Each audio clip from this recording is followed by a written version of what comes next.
Hi everyone, my name is Holly Dodd. I am the director of Cornerstone's Renew Secondhand Store Ministries. And today I get to talk about Matthew 19, 1 through 15.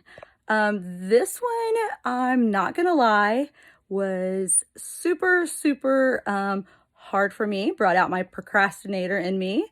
And so if anybody, well, we'll just go ahead and dive right in. I'll read some of it to you and then I'll talk about it a little bit and then I'll read the rest of it, but I am reading it because of the topic. Don't want to upset or offend anyone, but I do want to make sure that I'm very on point with God's word. So here we go. I'll just start at the beginning. Now, when Jesus has finished these sayings, he went away from Galilee and he entered the region of Judea beyond the Jordan. And large crowds followed him, and he healed them there. Okay, keep in mind, healing. Healing is what he talks about in the very beginning. Okay, so then we go on.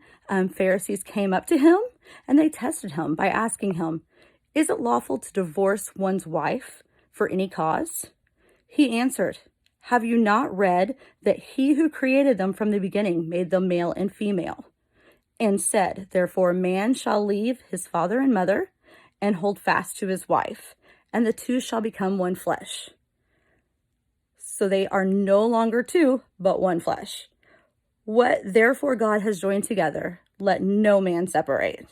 They said to him, "Why then did Moses command one to give a certificate of divorce and to send her away?" He said to them, "Because of your hardness of heart, Moses allowed you to divorce your wives. But from the beginning, it was not so. And I say to you, whoever divorces his wife, except for sexual immorality, and marries another, commits adultery." The disciples said to him, "If such is the case of a man with his wife, it is better not to marry." But he said to them, "Not everyone can receive this saying, but only those to whom it is given. For there are eunuchs," which I had to Google, so you might want to Google too, so that you know what that is, because I'm not going to go into a big discussion about that. You can find out on your own, "who have been so from birth. And there are eunuchs who have been made eunuchs by men. And there are eunuchs who have made themselves eunuchs for the sake of the kingdom of heaven. Let the one who is able to receive it receive." Then children were brought to him, that he might lay his hands on them and pray. The disciples rebuked the people, but Jesus said, "Let the little children come to me, and do not hinder them, for to such belongs the kingdom of heaven."